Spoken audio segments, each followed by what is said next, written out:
श्रीवत्सचिह्नमिश्रेभ्यो नम उक्तिमधीमहे यदुक्तयस्त्रयी कण्ठे यान्ति मङ्गलसूत्रताम् श्रीवत्सचिह्नमिश्रेभ्यो नम उक्तिमधीमहे यदुक्तयस्त्रयी कण्ठे यान्ति मङ्गलसूत्रताम्।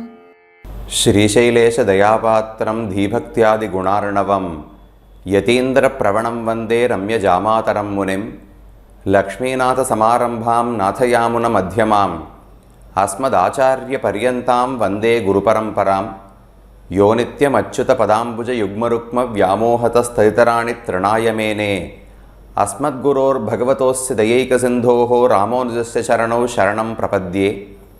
माता पिता युवतयस्तनया विभूतिः सर्वं यदेव नियमेन मदन्वयानाम् आद्यस्य नः कुलपतेर्वकुलाभिरामं श्रीमत्तदङ्घ्रियुगलं प्रणमामि मूर्ध्ना।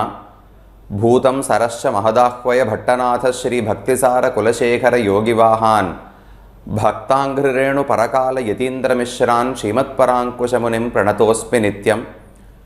श्रीवत्सचिह्नमिश्रेभ्यो नम उक्तिमधीमहे यदुक्तयस्त्रयीकण्ठे यान्ति मङ्गलसूत्रताम्. श्रीमद्वेदमार्ग प्रतिष्ठापनाचार्य उभय வேதாந்தாச்சாரியராய் பரமஹம்ச பரிவ்ராஜகாச்சாரியராய் எழுந்தருளி இருக்கும் ஸ்ரீ யதுகிரி யதிராஜ நாராயண ராமானுஜீயர் சுவாமியின் திருவடித் தாமரைகளில் அடியனுடைய தண்டவத் பிரணாமங்களை தெரிவித்துக் கொள்ளுகிறேன்.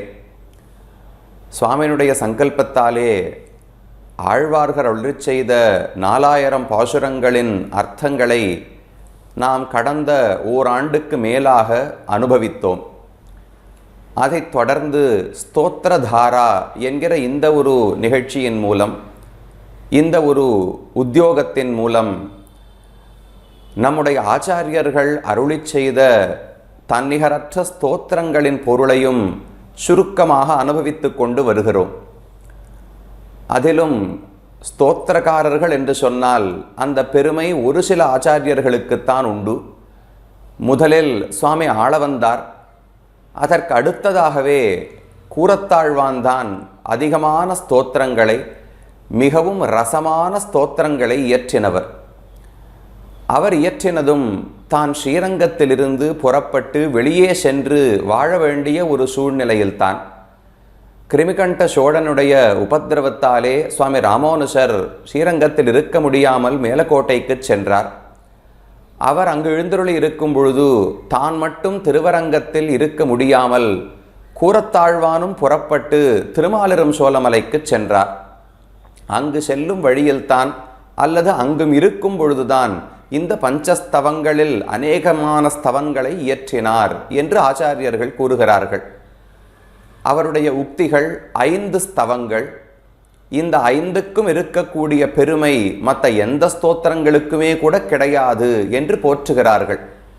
கூரத்தாழ்வானுக்கும் நிகரான வேறு ஒரு ஆச்சாரியனை கண்டுபிடிப்பது அரிது. மொழியை கடக்கும் பெரும் புகழாம் வஞ்சமுக்குறும்பாம் குழியை கடக்கும் நம் கூரத்தாழ்வான் என்று திருவரங்கத்தமுதனார் தெரிவிக்கிறார். நம்முடைய பேச்சுக்கே எட்டாத பெருமைகளை உடையவர் கூரத்தாழ்வான். அவருடைய ஞானம், பக்தி, வைராக்கியம் இது அனைத்தையும் பார்த்து சுவாமி ராமானுஜரே ஆச்சரியப்படுவாராம். அந்த அளவுக்கு எல்லா தன்மைகளையும் பூர்ணமாக, ஆத்ம குணங்களையும் பூர்ணமாக உடையவராக திகழ்ந்தார். அவர் இயற்றினது 5 ஸ்தோத்திரங்கள். முதலில் ஸ்ரீ வைகுண்டஸ்தவம், அதற்கடுத்தது அதிமானுஷஸ்தவம், 3வது சுந்தரபாகுஸ்தவம், 4வது வரதராஜஸ்தவம், 5வது ஸ்ரீஸ்தவம் என்று இந்த வரிசையில்தான் அவர் இயற்றியிருக்க வேண்டும் என்று பெரியோர்கள் ஆராய்ந்து தெரிவிக்கிறார்கள். அந்த வரிசையில்தான் நாமும் அவருடைய ஸ்தோத்திரங்களை அனுபவித்து கொண்டு வருகிறோம். இன்றைக்கு தொடங்கி அதிமானுஷஸ்தவத்தினுடைய பொருளை நாம் பார்க்க இருக்கிறோம். மற்ற ஸ்தோத்திரங்களை காட்டிலும் ஆழ்வானுடைய ஸ்தோத்திரங்களுக்கு என்ன ஏற்றம் என்று பார்த்தால், யதுக்தயா த்ரயீகண்டே யாந்தி மங்களசூத்திரதாம் என்று அவருடைய தனியனிலேயே சொல்லுகிறோம். அவருடைய உக்திகள், அவருடைய ஸ்தோத்திரங்கள் தான் த்ரையீ கண்டே. த்ரையீ என்றால் வேதம் என்று பொருள். வேதத்தையே ஒரு பெண்ணாக உருவகப்படுத்தினோம் என்றால் அந்த பெண்ணினுடைய கழுத்து கண்டத்திலே மங்களசூத்திரதாம் யாந்தி, மங்களசூத்திரமாக தாலிக்கயிறுன்னு சொல்லுகிறோமே, அந்த மங்களசூத்திரமாக இந்த ஸ்தோத்திரங்கள் தான் இருக்கின்றன என்று பெரியோர்கள் கூறுகிறார்கள். அப்படி இருந்தால் என்ன? அதனால் என்ன சொல்லப்படுகிறது என்றால், ஒரு பெண்ணுக்கு மங்களசூத்திரம் எதை காட்டுகிறது? இந்த பெண் ஒருவனுடைய கையை பிடித்து விட்டாள், அவனுக்காகவே அற்று தீர்ந்தவள், அவனுக்காகவே தான் வாழ்கிறாள் என்று அனன்யார்கத்துவம் என்கிற பண்பு. அருகம் தகுதி உடையவள், அந்யார்கம் வேறு ஒரு ஆணை பார்ப்பதற்கும் மனம் புரிவதற்கும் தகுதி உடையவள். அனன்யார்கை என்றால் வேறு யாருக்கும் இவள் ஆள்பட்டவளே அல்ல, வேறு யாருக்கும் இவளுடைய அன்பும் கிடையாது, தன்னுடைய கணவன் தான் கைப்பிடித்த மணவாளனுக்கென்றே இருப்பவள் என்பது அந்த மங்களசூத்திரம் காட்டிக் கொடுக்கிறது. அதே போல வேதங்கள் யாரை சொல்லுகின்றன என்கிற ஒரு குழப்பம் எப்போதுமே உண்டு. அது கூரத்தாழ்வானுடைய காலம் வரை வேதம் எந்த தெய்வம்? பரமாத்மான்னு சொல்லுகிறது, பிரம்மம்னு சொல்லுகிறது, ஆத்மான்னு சொல்லுகிறது, சத்து என்று சொல்லுகிறது. இந்த பொதுவான சொற்கள் எல்லாம் எந்த தெய்வத்தை குறிக்கின்றன?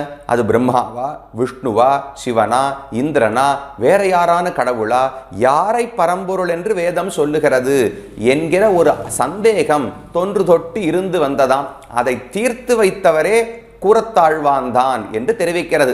ஏன்னா கூரத்தாழ்வானுடைய ஸ்ரீசூக்திகள், அவருடைய ஸ்தோத்திரங்கள் வேதத்தினுடைய கழுத்தில் மங்களசூத்திரம் போலே இருக்கின்றன என்று சொன்னால், அப்ப இந்த ஸ்தோத்திரங்களை படித்தோம் என்றால் வேதம் பகவான் ஸ்ரீமன் நாராயணனையே சொல்லுகிறது என்று காட்டுகிறாராம் கூரத்தாழ்வான். வேதம் யாரை சொல்லுகிறதுன்னு சந்தேகம் இருந்தால் அப்ப கழுத்துல மங்களசூத்திரம் இல்லைன்னு பொருள். ஒரு பெண்ணை பார்த்த உடனே மங்களசூத்திரம் இருந்தால் கல்யாணம் ஆனவள், இவள் ஒரு ஆணை கைப்பிடித்திருக்கிறாள், அவனுக்கே அற்று தீர்ந்தவள்னு தெரிகிறது. அதை போல வேதம் எந்த தெய்வத்தை சொல்லுகிறதுன்னு இனிமேல் சந்தேகமே பட வேண்டாம். கழுத்தல் ஆழ்வானுடைய ஸ்ரீசூக்திகள் மங்களசூத்திரமாக இருக்கிறபடியால் வேதங்கள் பரமாத்மாவாக ஸ்ரீமன் நாராயணனையே சொல்லுகின்றன என்று முடிவாயிற்றான். அதுக்கு முன்னாடி சந்தேகமா என்றால் நமக்கு சந்தேகம் கிடையாது. ஆழ்வாரே பாடுகிறார், தூயானை தூய மறையானை தென்னாலி மேயானை என்று ஆழ்வாருடைய ஒரு பாசுரம். தூயான் பகவான் மிகவும் புனிதமானவர்னு தெரிவித்தார். அடுத்து தூய மறையான் புனிதமான வேதத்தாலே சொல்லப்படுபவர் என்று தெரிவித்தார். என்ன அர்த்தம்? வேதத்துக்கும் தூய்மை என்று சொல்லுகிறார், பகவானுக்கும் தூய்மை இருக்கிறதுன்னு சொல்லுகிறார். எந்த விதமான தூய்மை? எந்த தோஷங்களும் கிடையாது. அவர் நம்மை போல உருவத்தில் மாறுபாடுகள் அவருக்கு கிடையாது, அல்லது ஆத்மாவை போல ஞானம் சுருங்குவது விரிவது முதலான மாறுபாடுகள் கிடையாது. அதனால தூயவன்னு சொல்லப்படுகிறாரா என்றால் அப்படியெல்லாம் அந்த இடத்துல பெரியவாச்சான் பிள்ளை பொருள் கூறவில்லை. தூயவன் என்று சொன்னால் வேதத்தாலே சொல்லப்படுபவர், வேத பிரதிபாத்தியன், அதனால தூய்மைன்னு சொல்லுகிறார். ஒரு பொருளை எந்த கருவியை கொண்டு எதன் மூலம் அறிந்து கொள்ளுகிறோமோ அதை பொறுத்து அதற்கு நன்மை, தூய்மை, ஏற்றம், குறைவு இருக்கிறது. இந்த பகவானை எப்படி அறிந்து கொள்ளுகிறோம்? கண்ணால பார்த்து தெரிஞ்சுக்கிறோமா, காதால கேட்டு தெரிஞ்சுக்கிறோமா, இல்ல அனுமானம் பண்ணி தெரிந்து கொள்ளுகிறோமா என்றால் அப்படியெல்லாம் கிடையாது.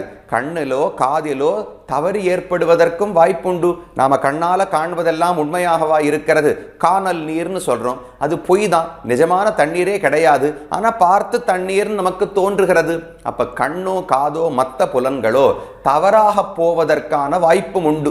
ஆனா வேதத்துக்கு ஒரு சிறப்பு உண்டு, நித்திய நிர்தோஷ பிரமாணம். அதற்கு எந்த தோஷங்களும் கிடையாது. என்றைக்குமே ஒரு தவறான ஒரு ஞானத்தை அது புகட்டாது. அதனால் அப்படிப்பட்ட வேதத்தால் சொல்லப்படுகிறபடியால் பகவானை தூயவன் என்று ஆழ்வார் அழைக்கிறார். சரி, தூய மறையானைன்னு சொல்றாரே, வேதத்துக்கு தூய்மை என்னன்னு கேட்டால் வேற எந்த பெருமையும் கிடையாது. பகவானை பத்தி பேசுகிறதே அதுதான் தூய்மைன்னு சொன்னார். ஒண்ணுக்கு ஒண்ணு அந்யோன்யாசிரயம்னு சொல்லுவார்கள். இங்கே தோஷமே கிடையாது. பகவான் ஏன் தூய்மையானவர்? தூய்மையான வேதத்தால் சொல்லப்படுகிறபடியால். வேதம் ஏன் தூய்மையானது? தூய்மையான பகவானை சொல்லுகிறபடியால். இப்படிப்பட்ட ஒரு சாத்விகமான தெய்வத்தை பற்றி மட்டும் பேசுகிறபடியால், மற்ற யார் யாரோ தெய்வங்களை பற்றி புகழாதபடியால் வேதம் புனிதமானது. அப்படிப்பட்ட வேதத்தால் சொல்லப்படுகிறபடியால் பகவான் புனிதமானவராம். இப்படி ஒருவருக்கொருவர் தூய்மை கொடுத்து கொண்டு இருக்கிறார்கள். அப்ப வேதமே பகவானை சொல்ல வந்ததுதான். உன்னுடைய வேதைஷ்ட சர்வைஹி அகமேவ வேத்யா என்று கண்ணன் தானே கீதையில தெரிவிக்கிறார். ஆழ்வாரும் பாடுகிறார். ஓதுவார் ஓத்தெல்லாம் எவ்வுலகத்தெவ்வவையும் சாதுவாய் நின்புகழின் தகையல்லால் பிரிதில்லை. பகவானுடைய குணங்களை பாடுவதை தவிர வேதத்துக்கு வேற எந்த காரியமுமே கிடையாது. வேதம் முழுவதுமே வந்தது பரமாத்மா ஸ்ரீமன் நாராயணனுடைய பெருமையை சொல்வதற்கு. ஆனா அது தெரியாமல் மக்கள் துன்பப்பட்டார்களாம். வேதத்தினுடைய கழுத்துல மங்களசூத்திரம் இருக்கவில்லை. அதனால இந்த பெண் வேதம் என்கிற நூல் யாரை சொல்லுகிறது, யாருக்கு ஆட்பட்டதுன்னு தெரியாமல் இருந்ததாம். இந்த உக்திகள் பஞ்சஸ்தவங்களையும் கூறத்தாழ்வான் பாடி வேதம் பரமாத்மாவையே சொல்லுகிறது என்று நிரூபித்தபடியாலே இப்ப வேதத்தினுடைய கழுத்திலே மங்களசூத்திரம் இருக்கிறது என்று தெரிவிக்கிறார்கள். அப்படி ஸ்தோத்திரம் என்றால் வேதாந்த ஸ்தோத்திரமா? நிறைய வேதாந்த கருத்துக்களை எடுத்து சொல்லுகிறாரா என்றால் அப்படி கிடையாது. பகவானுடைய திருமேனியினுடைய அழகு, அவருடைய குணங்கள், அவருடைய சேஷ்டிதங்கள், அவர் தனக்கு செய்த அருள், ராமானுஷரால தனக்கு கிடைத்த அருள், இது அனைத்தையும் தான் உருகி உருகி பாடுகிறார். ரொம்ப வரட்டென்று இருக்கக்கூடிய ஸ்தோத்திரமே கிடையாது. அழுது உருகி ஆழ்வான் பாடக்கூடிய ஸ்தோத்திரம். ஆனால் அப்படி பாடும் பொழுது இடையிடையில் வேதாந்த கருத்துகள் ஆங்காங்கு தெளிக்கப்பட்டுள்ளன. அந்த வேதாந்த கருத்துக்களை கொண்டு வேதம் பரமாத்மாவையே சொல்லுகிறது என்று நாம் புரிந்து கொள்ளலாம். அவர் வேதாந்தத்தை சொல்லுவதற்காக வரவில்லை. தான் தன்னுடைய கஷ்டம் போக வேண்டும், திருவரங்கத்துக்கு ஏற்பட்ட துன்பம் விலக வேண்டும், ராமானுஜர் திரும்ப திருவரங்கத்துக்கு வர வேண்டும், நானும் திரும்ப அவரோடு போய் அவர் திருவடி நிழலிலே வாழ வேண்டும். இது ஒண்ணுதான் அவர் வைத்த பிரார்த்தனை. ஸ்ரீரங்க தாமனி யதாபுரம் ஏததோகம் ராமானுஜாரிய வசகா பரிவர்த்திஷீய என்று மேல சுந்தரபாகுஸ்தவத்தில் பிரார்த்திக்கிறார். ராமானுஜர் திரும்ப வரணும், நான் அவரோடு சேர்ந்து இருக்க வேண்டும், இதை ஒன்ன கொடுன்னு தான் பிரார்த்தனை. அப்ப அந்த வருத்தத்தோடு கவலையோடு அன்போடு பாடக்கூடிய ஸ்தோத்திரம் தான். ஆனால் அதற்குள்ள வேதாந்த கருத்துக்களையும் அடக்கி வைத்திருக்கிறார். இதுதான் இந்த ஸ்தோத்திரங்களுக்கு இருக்கக்கூடிய பெருமை. அதில் இப்போது நாம் அனுபவிக்க வேண்டியது இரண்டாவது ஸ்தோத்திரமான அதிமானுஷ ஸ்தவம். அதனுடைய முதல் 5 ஸ்லோகங்களினுடைய அர்த்தத்தை விண்ணப்பிக்க வேண்டும் என்று அடியேனுக்கு ஜீயர் சுவாமியினுடைய நியமனம். அதை பின்பற்றி ஒரு சுருப்பு அவதாரிக்கை சுருக்கமா இந்த ஸ்தோத்திரத்தில் என்ன சொல்லுகிறார்னு சொல்லிவிட்டு அதற்கு மேல முதல் 5 ஸ்லோகங்களுடைய அர்த்தத்தை பார்க்கலாம். இந்த ஸ்தோத்திரமானது விபவாவதாரங்களுடைய பெருமையை சொல்லுவதற்காகவே வந்தது. முதல் ஸ்லோகத்தில் தானே பிரதிஜை செய்யும் பொழுது இதைத்தான் இந்த ஸ்தோத்திரத்தில் செய்ய போகிறேன் என்று தானே உறுதி எடுக்கும் பொழுது வைபவாவதாரம் வரையே பகவான் விஷ்ணுவனுடைய விபவாவதாரங்களை நான் புகழப் போகிறேன் என்றுதான் தானே பிரதிஜை செய்து கொள்ளுகிறார். இதற்கு முன்னாடி இருந்த ஸ்ரீ வைகுண்டஸ்தவம் பரவாசுதேவன் வைகுந்தநாதனுடைய பெருமையை சொல்ல வந்தது. அதற்கடுத்தது இந்த ஸ்தோத்திரத்திலே விபவாவதாரங்களுடைய பெருமையை சொல்லுகிறார். அதற்கடுத்தது சுந்தரபாகுஸ்தவம் வரதராஜஸ்தவம். இந்த இரண்டிலும் அர்ச்சாவதாரத்தை வெகுவாக அனுபவிக்கிறார் கூறத்தாழ்வான். அப்ப இந்த ஸ்தவம் தான் விபவாவதாரங்களுடைய பெருமையை சொல்வதற்காக வந்தது. அதிலும் முக்கியமாக ஸ்ரீ ராமாவதாரம், ஸ்ரீ கிருஷ்ணாவதாரம், இந்த 2 அவதாரங்களுக்கு தான் நிறைய ஸ்லோகங்களை கூறத்தாழ்வான் எழுதியிருக்கிறார். மற்ற அவதாரங்களையும் சுருக்கமாக திருவிக்ரம அவதாரம், அதே போல நரசிம்ம அவதாரம், இதை போல மற்றவற்றையும் சுருக்கமாக சொல்லிக்கொண்டு ராம கிருஷ்ண அவதாரங்களை வெகுவாக இந்த ஸ்தோத்திரத்திலே அனுபவித்திருக்கிறார். இதுதான் இதற்கான அறிமுகம்.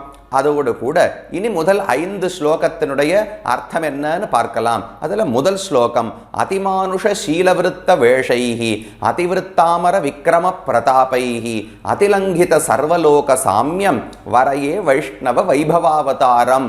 பகவானுடைய வைஷ்ணவ விஷ்ணுவினுடையதான வைபவாவதாரம், அவனுடைய பெருமைகள், அவனுடைய சீர்மையை காட்டக்கூடிய விபவாவதாரங்களை வரையே நான் உயர்த்தியாக சொல்ல போகிறேன், அவர்களை ஸ்லாகித்து புகழ்ந்து பாடப்போகிறேன் என்று இந்த ஸ்லோகத்திலே தான் உறுதி எடுத்துக் கொள்ளுகிறார், பிரதிஜை செய்து கொள்ளுகிறார். ஸ்லோகத்தின் தொடக்கத்திலேயே அதிமானுஷ சீலவிருத்த வேஷைஹி என்று இருக்கிறபடியால் இந்த ஸ்தோத்திரத்துக்கும் அதிமானுஷ ஸ்தவம் என்று பெயர் ஏற்பட்டது. பல இடங்களில் பார்க்கணும் இல்லையா, முதற்குறிப்புன்னு தெரிவிப்பார்கள். கண்ணனும் சிறுத்தாம்பினால் கட்டுண்ண பண்ணிய பெருமாயன் தொடக்க பாசுரம். அதனால அந்த பிரபந்தத்துக்கே கண்ணனும் சிறுத்தாம்பு என்று பெயர். அமரநாதிபிரான் பிரான் என்று தொடங்கினபடியால் அமரநாதி பிரான்னு பெயர். அதை போல இங்கும் அதிமானுஷஸ்தவம், அதிமானுஷ சீலவிருத்த வேஷைகி என்று தொடங்குகிறபடியால் அதிமானுஷஸ்தவம்னு வைத்துக் கொள்ளலாம்.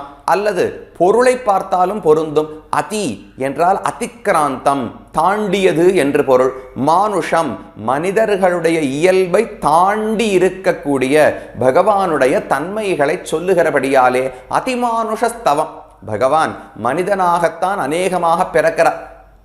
ஏன் ராம கிருஷ்ண அவதாரங்களை முக்கியமாக சொல்லுகிறார் என்றால், மற்ற அவதாரங்களில் நான் மனிதன் என்று சொல்லிக்கொண்டு பகவான் பிறக்கவே இல்லை. திடீரென்று கடல்ல இவ்வளவு பெருசுக்கு ஒரு மீன் தோன்றியதென்றால் யாரும் இது இந்த உலகத்து மீன் என்று நினைக்கப் போவது கிடையாது. இப்பேற்பட்ட மந்தரமலையே தாங்கிக் கொண்டு ஒரு ஆமை பிறந்ததென்றால் யார் இது உலகத்துல சாதாரண ஆமைன்னு நினைக்கப் போவதே கிடையாது. பெரும் கேழலார் மகாவராகா, மிக பெரிய திருமேனியோடு வராக பெருமான் பிரம்மாவனுடைய மூக்கிலிருந்து வந்து கிடுகிடு கிடுகிடுன்னு ரொம்ப உயரமா வளர்ந்துட்டாராம். அப்பேற்பட்ட ஒரு பன்றியை பார்த்து இது உலகத்து பன்றின்னு யாரும் சொல்ல போவதே கிடையாது. நரசிம்ம பெருமானிடத்துல பேச்சே இல்லை. நரம் கலந்த சிங்க உருவம் அதற்கு முன்னாலும் கிடையாது, பின்னாலும் கிடையாது. தனியா சேராத 2 ஜாதிகளை சேர்த்து பகவான் பிறந்தார். அதனால அந்த இடத்திலெல்லாம் இவர் மனிதனோ இந்த உலகத்தில் ஒரு பிராணிதானோ என்கிற சந்தேகமே வராது. நேரடியாக பார்த்தாலே இது இந்த உலகத்துக்கு அப்பாற்பட்டது. திவ்யம், திவ்யம் திவ்யம்னு சொன்னாலே திவிபவம், எங்கிருந்தோ வெளி உலகத்திலிருந்து வந்திருக்கணுமே தவிர இந்த உலகத்து ஜீவராசி ஜந்துவே கிடையாது, பிராணியே கிடையாது என்ற மற்ற அவதாரங்களிலே தெளிவாக தெரிந்து கொள்ளலாம். ஆனால் இந்த 2 அவதாரங்கள் ராமனாக பிறந்த போதும் ஆத்மானம் மானுஷம் மன்யே ராமம் தசரதாத்மஜம் என்று ராமன் கடைசியில் யுத்தமெல்லாம் முடிந்து ராவணன் மாண்ட பிறகு சீதையை மீட்டு எடுத்த பிறகு தேவர்கள் எல்லாம் வானத்தில் வந்து அணிவகுத்து நின்று கொண்டு ராமனை பலவாறாக ஸ்தோத்திரம் செய்கிறார்கள். பவான் நாராயணோ தேவகா என்று, பிரம்மா நீதான் நாராயணன், எங்களுடைய பிரார்த்தனைக்காக உலகத்திலே பிறந்தாய், ராவணனை கொன்று முடித்தாய், இனி திரும்ப நீர் வைகுந்தத்துக்கு வர வேண்டும் என்று பிரம்மா அழைக்கிறார். அப்ப ராமன் சொல்லும் வார்த்தை, நான் யாரோ நீங்க நாராயணன் அவன் இவன் விஷ்ணுலாம் கொண்டாடுகிறீர்கள், எனக்கு அப்படியெல்லாம் எண்ணம் கிடையாது. ஆத்மானம் மானுஷம் மன்யே, நான் என்னை மனிதனாகத்தான் நினைக்கிறேன். அதுவும் ராமம் தசரதாத்மஜம், தசரதனுக்கு மகனாக சக்கரவர்த்தி திருமகனானத்தான் மனுஷனாக நான் என்னை நினைக்கிறேன் என்று அப்போதும் சொல்லிக் கொள்ளுகிறார். தன்னுடைய உண்மையான அவதார ரகசியத்தை வெளியிடவே இல்லை. அப்ப மனிதனாகவே காட்டிக்கொள்ள முற்பட்ட அவதாரம் ஸ்ரீ ராமாவதாரம். அதே போல கிருஷ்ணாவதாரத்திலும் சரி, பகவான் பெரிய 7 வயசு இருக்கும் பொழுது கோவர்தன மலையை தூக்கினார். அப்போது ஊர்ல பெரிய சந்தேகம் வந்தது. கோ சப்தஹாயனோ பாலஹா கோ மகாத்ரி விதாரணம் ததோனோ ஜாயதே சங்கா விரஜநாத தவாத்மஜே. கண்ணன் கோவர்தனத்தை தூக்கினார். 7 நாட்கள் பிடித்து கொண்டிருந்தார். அங்கிருந்து ஆடு மாடு கோழி பன்றி என்னது இடையர்கள் இடைச்சிகள் எல்லாரும் வந்து அந்த மலைக்கு கீழே அடைக்கலம் நாடினார்கள். அங்கேயே நின்று கொண்டிருந்தார்கள். பகவான் 7 நாள் தூக்கி பிடிச்சாரே, வெற்பையொன்னெடுத்து ஒர்க்கமின்னியே நிற்கும் அம்மான் என்று ஆழ்வார் பாடுகிறார். ஒரு ஆயாசம் வராதா? களைப்பு ஏற்படாதா? கை நடுங்காதா? நமக்கு ஒரு சின்ன பொருள், ஒரு சின்ன ஒரு பந்தை கொடுத்து கையில் வச்சுக்கோன்னு சொன்னாலே 1 மணி நேரம் இப்படியே வச்சுட்டு இருந்தா நம்ம கையே நம்மளால தூக்க முடியாது. அவ்வளவு நாளைக்கு கை நடுங்க போகிறது. 7 நாட்களுக்கு ஒரு சின்ன குழந்தை, 7 வயசு குழந்தை தூக்கிறதே, ஒரு அயற்சி கூட ஏற்படவில்லையே, ஒரு சொட்டு வியர்வை வரவில்லையே, இது எப்படி? எங்களுக்கு சந்தேகமா இருக்கு. எங்களுக்கு இந்த குழந்தை உன்னுடைய குழந்தைதானான சந்தேகமாக இருக்கிறது என்று நந்தகோபானிடத்தில் சுத்தி இருந்தவர்கள் எல்லாம் கேட்க தொடங்கினார்களாம். அப்ப கண்ணனுக்கு கோபம் வந்தது. அகம்வோ பாந்தவோ ஜாதா, இப்படியெல்லாம் பேசினீர்கள் என்றால் நீங்கள் எல்லாம் வேறு நான் வேறு என்று பேசினால் இந்த மலையை இப்போதே கீழே வைத்து விடுவேன். நானும் உங்களுக்குள் ஒருவன். உங்கள் ஆயர் குலத்தினில் தோன்றும் அணிவிளக்கு. அவர் தோன்றவே இல்லை. ஆயர் குலத்தில் அவர் பிறக்கவே இல்லை. அவர் பிறந்தது எது குலத்திலே தான். ஆனால் ஆயர் குலம் விளங்கும்படிக்கு வந்து சேர்ந்தார், தோன்றினது போல் காட்டி கொடுத்தார். அவ்வளவு ஆசை அந்த இடையர்கள் இடைச்சிகள் மேல. உங்களுக்குள் ஒருவன் என்று ஏற்றுக்கொண்டால் மலையை தூக்கி பிடிச்சு காப்பாத்துவேன். இப்பவே உன்னை பிரிச்சு வச்சு பேசி, இவர் ஏதோ தேவன் கந்தர்வன் யக்ஷன் எல்லாரும் பேச தொடங்கினார்கள். இப்படியெல்லாம் பேசினா இப்பவே பூமியில பர்வதத்தை வச்சிருவேன், மழையை நீங்களே சகித்துக் கொள்ளுங்கள் என்று கண்ணன் மிரட்டினாராம். அப்ப ராமாவதாரத்திலும் சரி ஸ்ரீ கிருஷ்ணாவதாரத்திலும் சரி தான் மனுஷ்யன் என்று பகவான் காட்டுவதற்கு முயற்சி எடுத்தார். ஆனாலும் அந்த இடங்களிலே அதிமானுஷமான மனிதத்தன்மையை மீறின சில செயல்களையும் சில குணங்களையும் பகவான் காட்டி இருக்கிறார். அதையெல்லாம் தான் இந்த ஸ்தோத்திரத்திலே ஆழ்வான் பாடப்போகிறார். அதனால அதிமானுஷஸ்தவம், மனிதனுடைய இயல்புல பகவான் பண்ணதெல்லாம் தேவையே கிடையாது, அதை பத்தி பாட வரவில்லை. மனித இயல்பை தாண்டி பகவான் என்னென்ன செய்தாரோ அதையெல்லாம் இந்த ஸ்தோத்திரத்தில் சொல்ல போகிறார். மனித இயல்புன்னு சொன்னால் சாம்சாரிக்க இயல்புன்னு வச்சுக்கணும். அப்ப பகவான் தேவர்களுடைய இயல்பின்படி நடந்திருக்கலாமே. இப்ப மனிதர்களை விட தேவர்களுக்கு பலம் அதிகம். அப்ப அந்த தேவர்களுடைய இயல்போடு பகவான் நடந்திருக்கிறார். அப்ப மனிதர்களை கடந்து இருக்கலாம். அப்போ ஒருவேளை அவர் தேவர்களுக்குள் ஒருவரோ, 33 தேவர்கள் இந்திரன் சந்திரன் குபேரர்களுக்குள் ஒருவரோன்னு சந்தேகம் வந்துடும். அப்ப அதிமானுஷம்னு சொன்னால் மனுஷ இயல்பை மீறி வைத்ததுன்னு மட்டும் வைத்துக்கொள்ள வேண்டாம், உலக இயல்பை மீறி நடந்தது. தேவர்களும் இப்படி பண்ண முடியாது, அசுரர்களும் பண்ண முடியாது, யக்ஷர்கள் கந்தர்வர்கள் கிண்ணறர்கள் கிம்புருஷர்கள் யாராக இருந்தாலும் இப்படி ஒரு செயல் நடத்தி இருக்க முடியாது. அப்ப இந்த உலகத்தில், உலகம்னா 14 லோகங்கள் கொண்ட அண்டம், இந்த அண்டத்தில் யாராலும் செய்ய முடியாத சில செயல்களை பகவான் காட்டியிருக்கிறாரே, அதை பற்றித்தான் இந்த விபவாவதார செயல்களை லீலைகளை இந்த ஸ்தோத்திரத்திலே பேசப் போகிறார். அதனாலும் ஸ்தோத்திரத்துக்கு அதிமானுஷ ஸ்தவம், மனித இயல்பை தாண்டி நடந்தவற்றை சொல்லக்கூடிய ஸ்தவம்.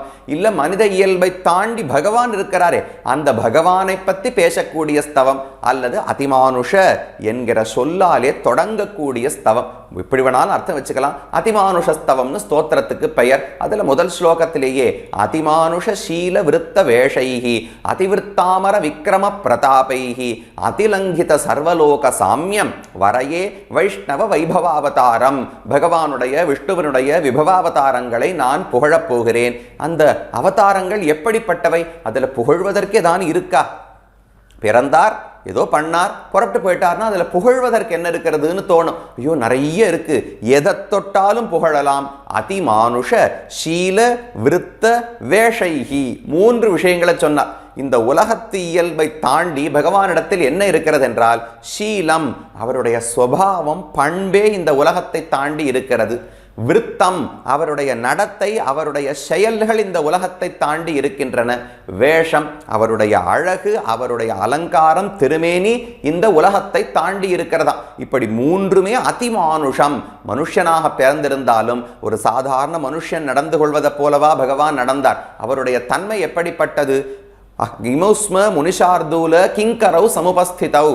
ராமன் எப்படிப்பட்டவர்? உலகத்தில் ஒருவர் தசரதனுக்கு மகனாக பெரிய இக்ஷ்வாகுலத்து அரசனாக பிறந்திருந்தால் நாம யாரையுமே ஏறெடுத்து பார்க்க மாட்டோம்.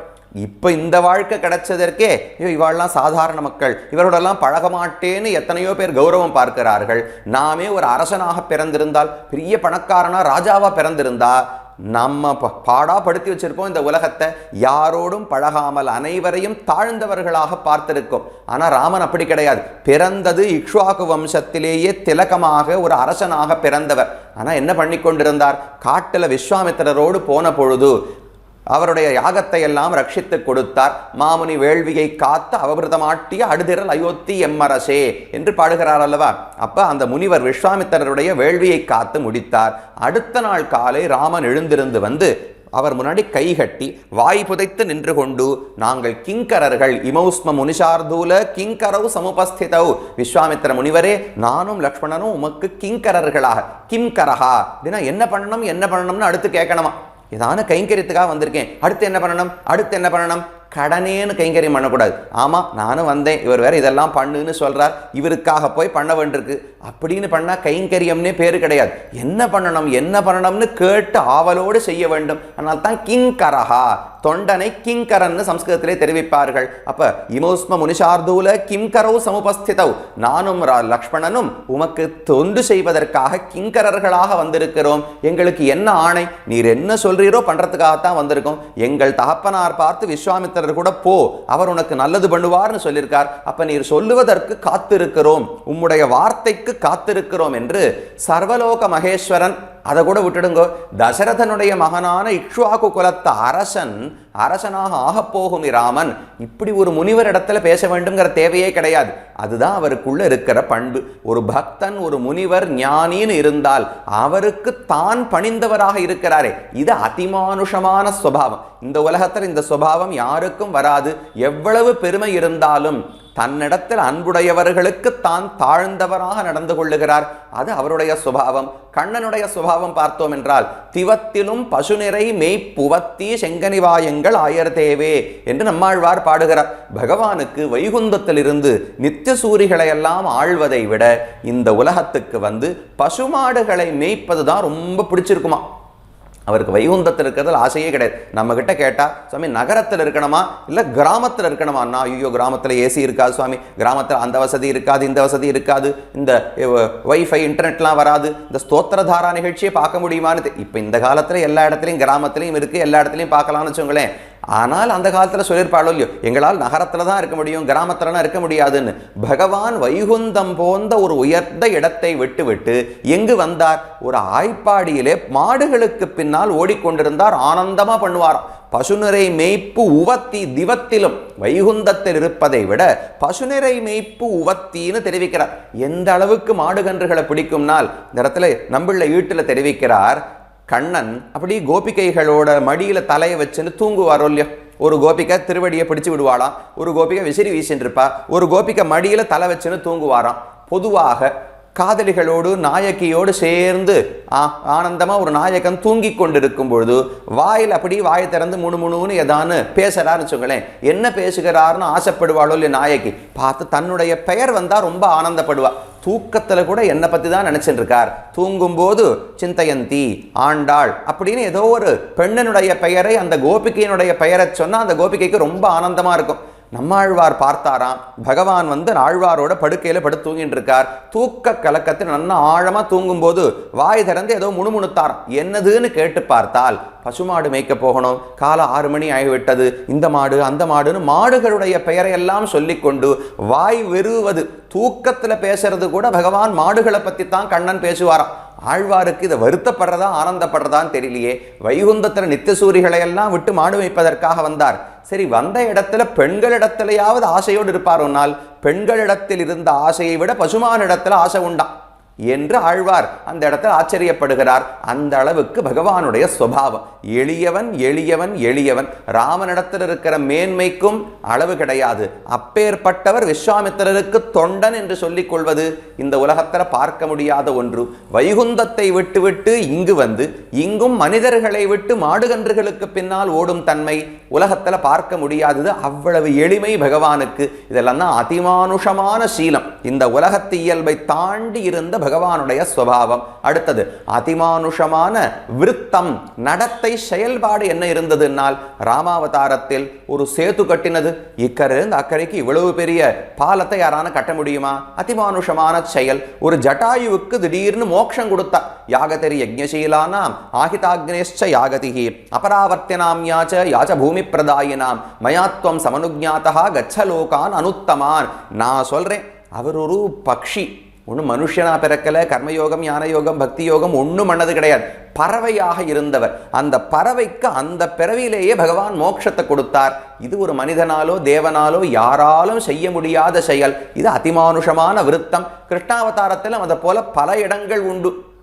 கோவர்தனத்தை தூக்கி நிறுத்தினதோ, பூதனா சகடன் முதலான இத்தனை அசுரர்கள் ராட்சசர்களை கொன்றதோ, அல்லது ஆழி கொண்டு இரவி மறைத்தது, சாந்தீபனுடைய பிள்ளை சாந்தீபனி என்று ஒரு ஆச்சாரிய இடத்துல தான் கண்ணன் போய் குருகுலவாசம் பண்ணார். உஜ்ஜைன் அப்படின்னு சொல்றோமே, அந்த இடத்துல தான் பண்ணார்.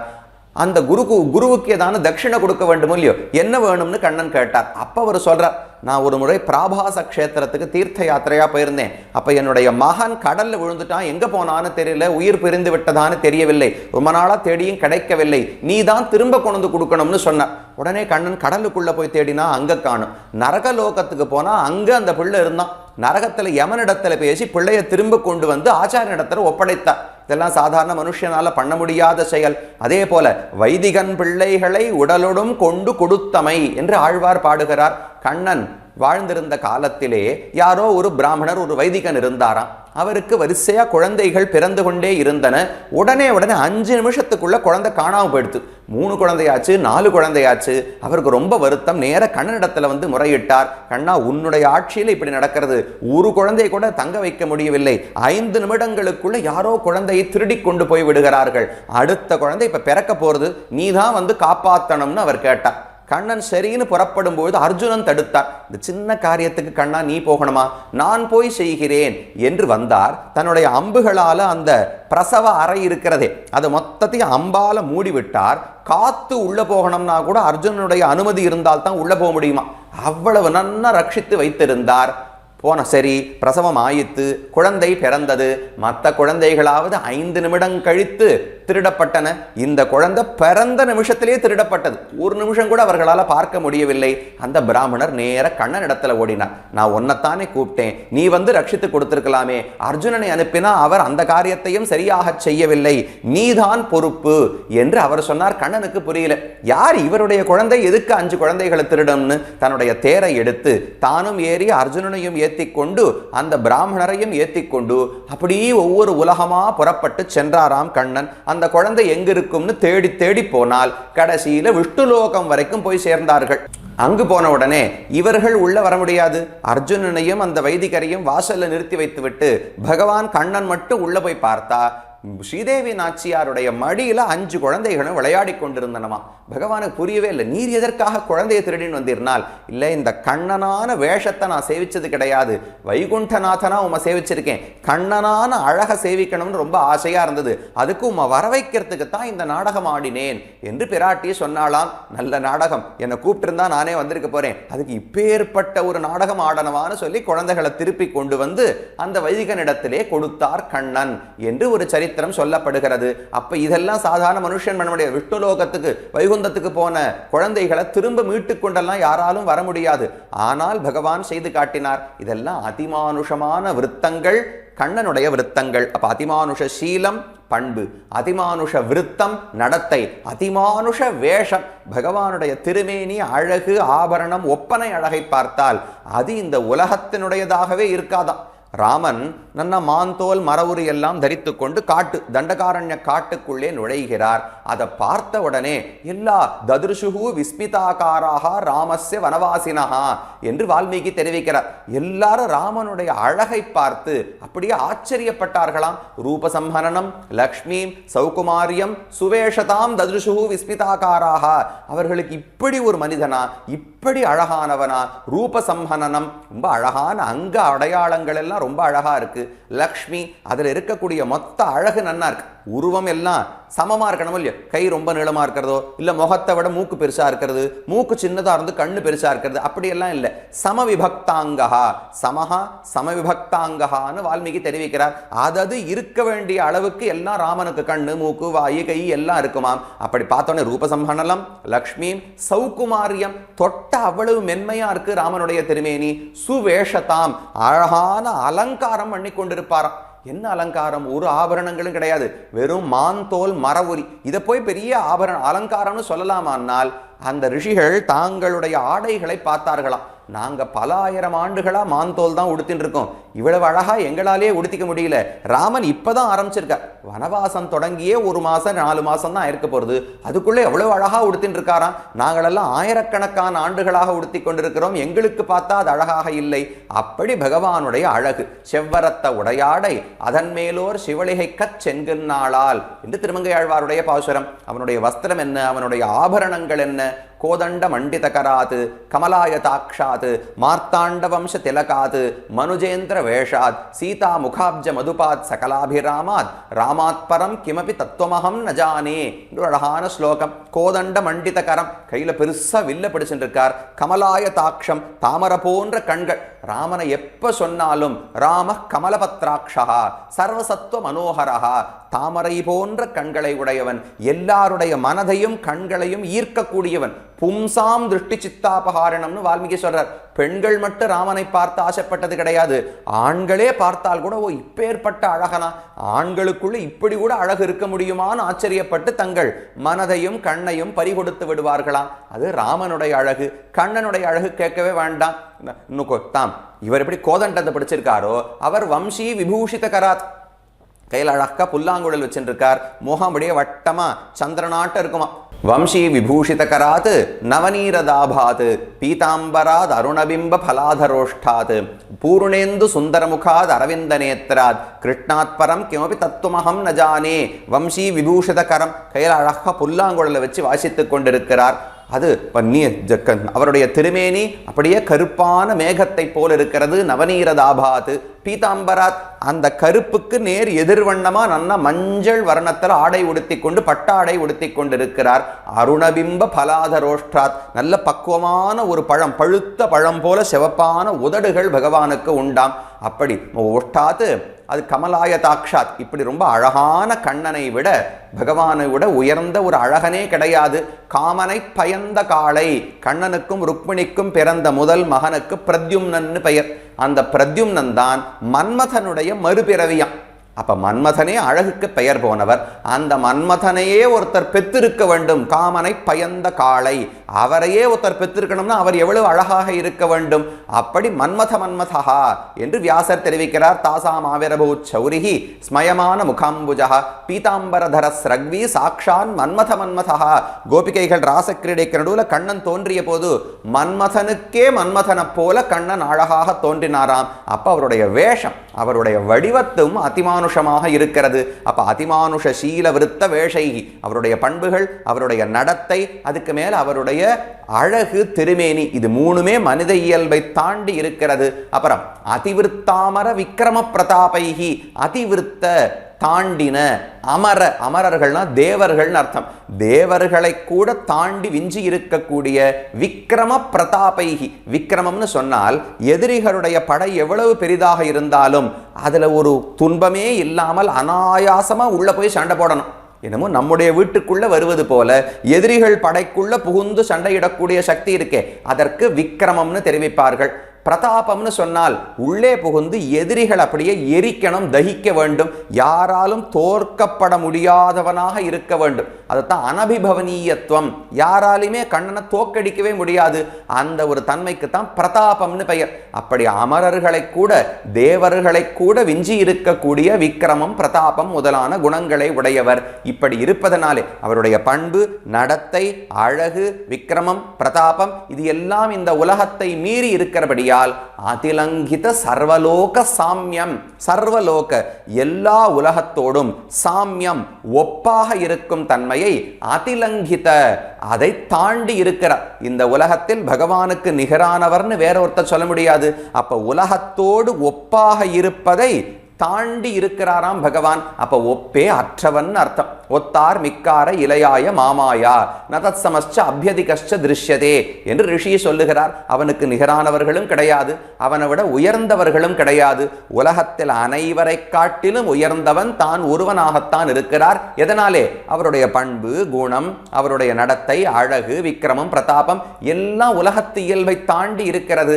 அதனால் பகவான் இவனுக்கு சமமானவன் என்று வேறொருத்தரை காட்ட முடியாது.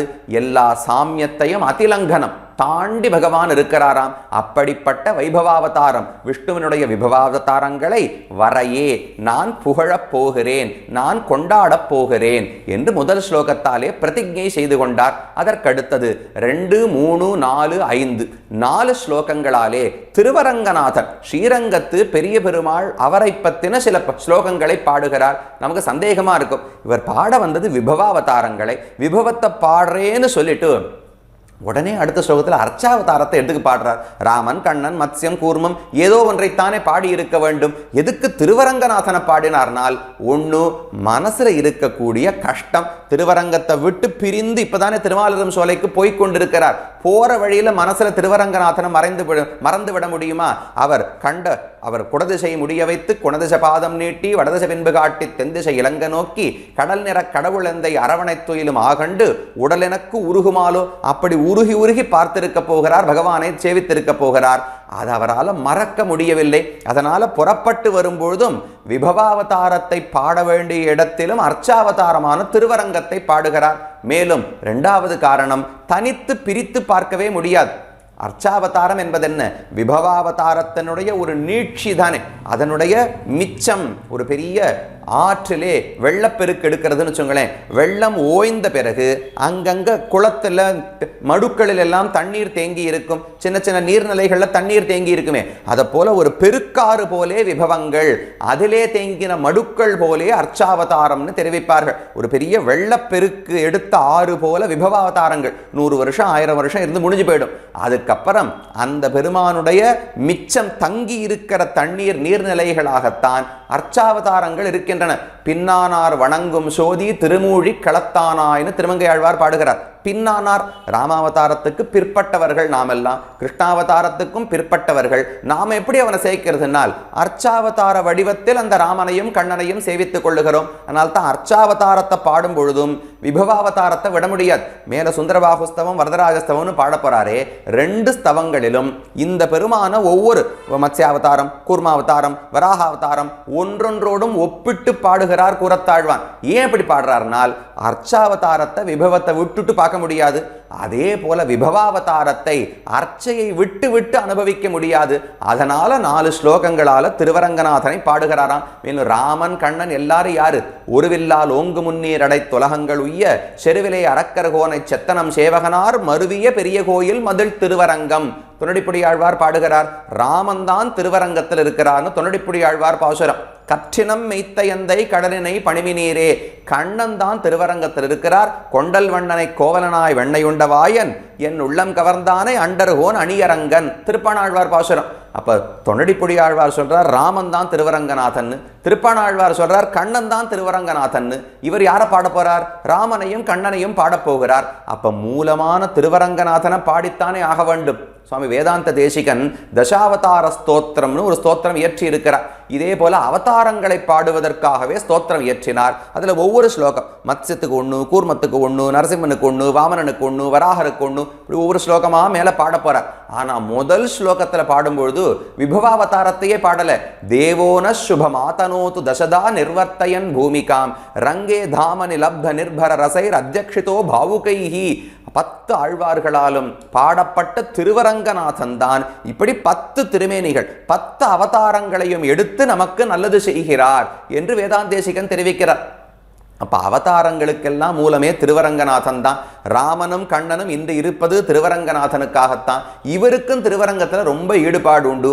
அதனால புறப்பட்டு வந்த பிறகும் விபவாவதாரத்தை பாட வேண்டிய இடத்திலும் அர்ச்சாவதாரமான திருவரங்கத்தை பற்றி பாடுகிறார். அதுதான் அடுத்த 4 ஸ்லோகங்கள், 2, 3, 4, 5 4 ஸ்லோகங்களிலும் திருவரங்கநாதனை பற்றி பாடுகிறார். அதுல 2வது ஸ்லோகம் ஸ்ரேய கிரந்து கிரணாக சரணாரவிந்த நிஷ்யந்தமான மகரந்த ரசௌக தேஷ்யாக தஜ்ஜா ஸ்ருதேஹே மதுன உத்ஸ இதி பிரதீதாக மாங்கல்ய ரங்க நிலையஸ்ய பரஸ்ய தாம்னஹா.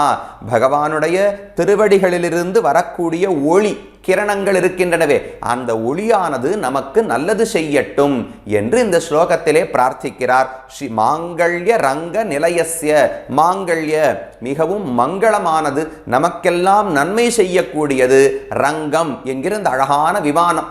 பார்க்கடலிருந்து இந்த பெருமாள் தோன்றினாரே, தோன்றும் பொழுதே இந்த விமானத்தோடு கூடத்தான் பிறந்தாராம். ஸ்ரீரங்கம் ஸ்ரீரங்கம் என்கிற பெயர் உண்மையில் இந்த ஊருக்கான பெயர் கிடையாது, அந்த விமானத்துக்கே ஸ்ரீரங்க விமானம் என்று பெயர். பகவான் ஆசைப்பட்டு ரத்திம் கத சதாயத்ர தத்ரங்கம் முனையோ விதுகுன்னு தெரிவிப்பார்கள். ரொம்ப ஆசையோடு இந்த பிரணவாகார விமானத்துக்கு அடியில் வந்து படுத்துட்டாராம். அதனால இந்த விமானத்தோடு இருக்கிற அந்த காயத்ரி மண்டபம் அதுக்கே ஸ்ரீரங்கம் என்று பெயர் உண்டு. அப்ப மாங்கல்ய ரங்க நிலையஸ்ய, நமக்கெல்லாம் மங்களத்தை கொடுக்கக்கூடியது அந்த ரங்கம், ஸ்ரீரங்கம் என்கிற அந்த விமானம், அந்த இடம்.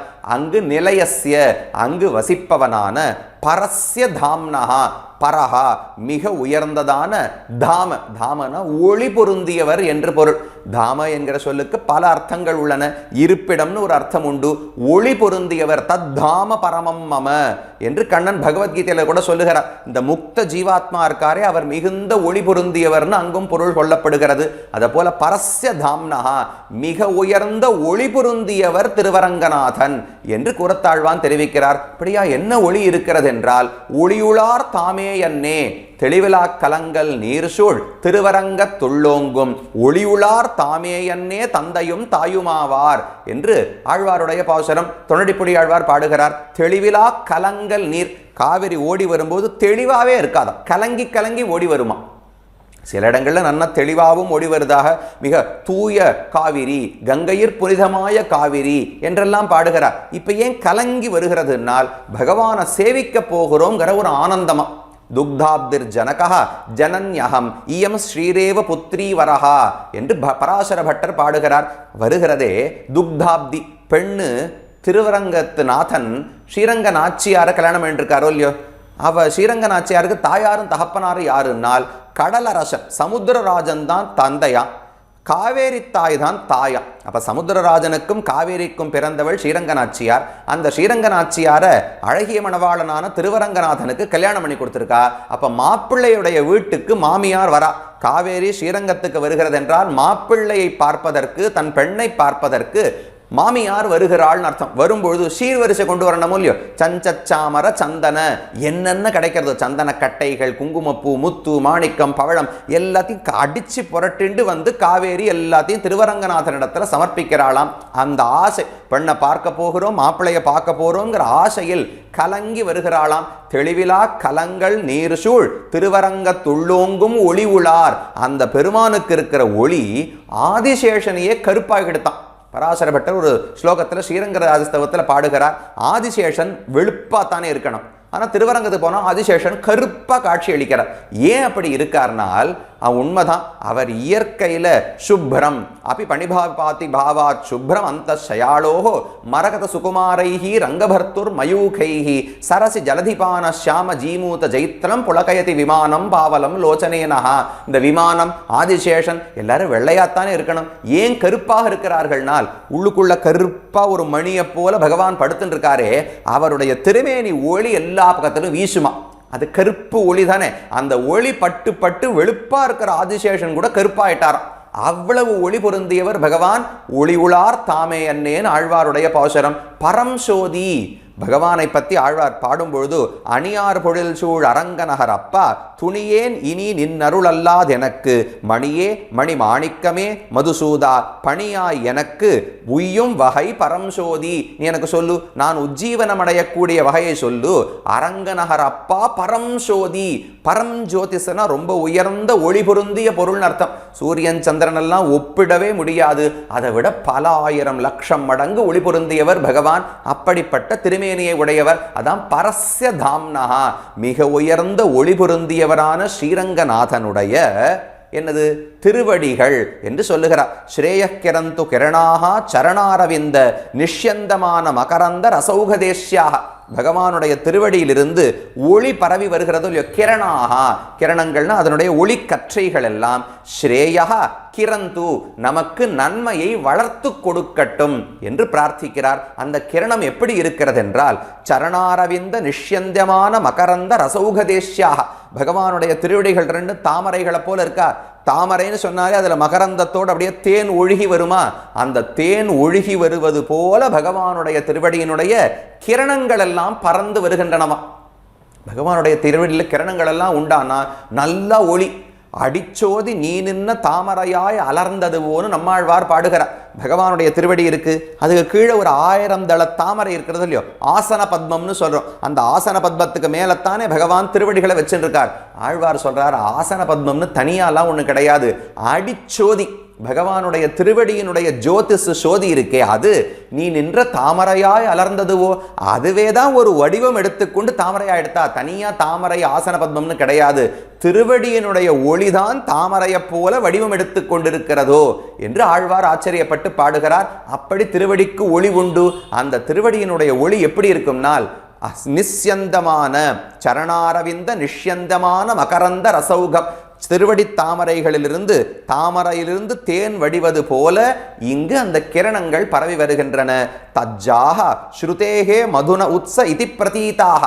அந்த கிரணம் இருக்கிறதே, பகவானுடைய திருவடியிலிருந்து வரக்கூடிய கிரணங்கள், அது வேதத்தில் ஒரு தேன் ஒழுகுன்னு கொண்டாடப்பட்டுள்ளனவா.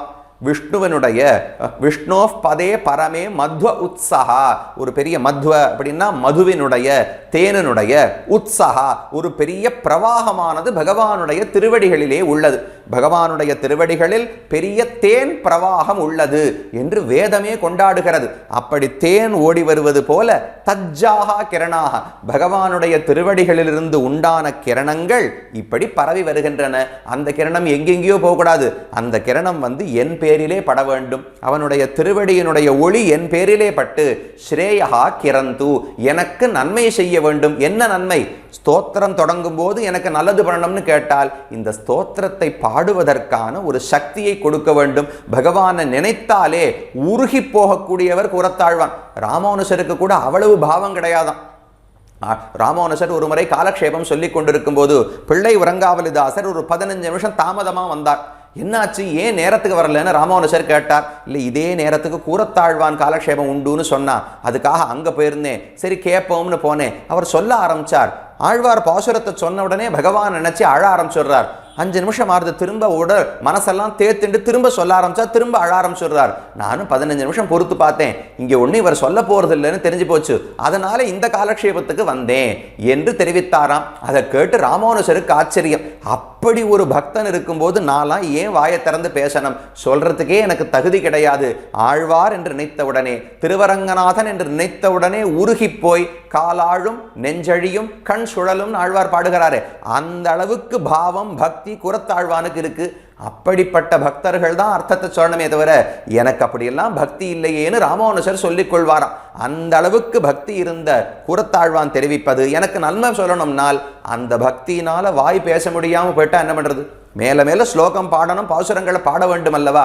ஆனா பக்தியில உருகி போய் விட்டால் மேல ஸ்லோகமே எழுத முடியாது. அப்ப நல்லது பண்ணணும்னு கேட்டால் இந்த ஸ்தோத்திரத்தை முடிப்பதற்கான பலத்தை, தார்டியம், தெம்பை கொடுக்க வேண்டும் என்று கூறத்தாழ்வான் பிரார்த்திக்கிறாராம். இது 2வது ஸ்லோகம். திருவரங்கநாதனுடைய திருவடியிலிருந்து தேன் ஒழுக்கு போல் வரக்கூடிய கிரணங்கள் என்மேல் பட்டு எனக்கு நன்மையை வளர்த்து கொடுக்க வேண்டும் என்று 2வது ஸ்லோகத்தில் தெரிவித்தார். அதுக்கு மேலே 3வது ஸ்லோகம் பாடுகிறார். ஸ்ரீமத் பராங்குஷ முனீந்திர மனோநிவாசாத் தஜ்ஜானுராக ரசமஜ்ஜன மஞ்சசாப்பிய அத்யாப்ய அனாரத ததுத்தித ராகயோகம் ஸ்ரீரங்கராஜ சரணாம்புஜம் உன்னயாமஹா.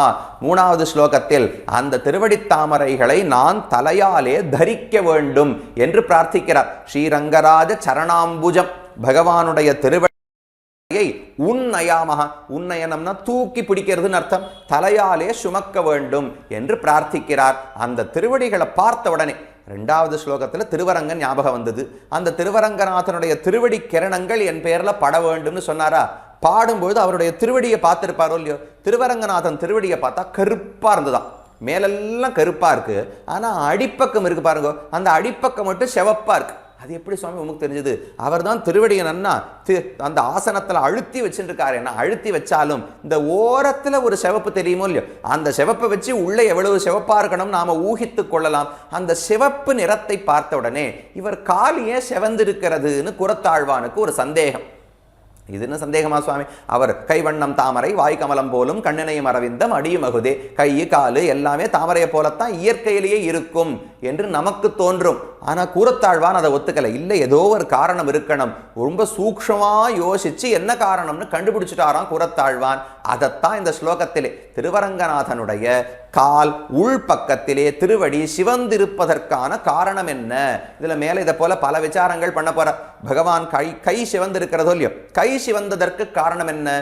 விரஜபூமியிலே கை இப்படி வச்சு வச்சு தவழ்ந்து தவழ்ந்து நடந்தாரோ இல்லையோ. ரிங்காதா விரஜ சதனாங்கனேஷு கிம்தே கோயஷ்டி கிரகண கோபவதாத்து கோபகோஷ்டியாம் ஆலம்பாத் ஹயனய சூத்திர தோத்திரையோர்வா வரதராஜஸ்தவத்தில் தெரிவிக்கிறார். வரதராஜ பெருமானுடைய கை செவந்திருந்துதான்.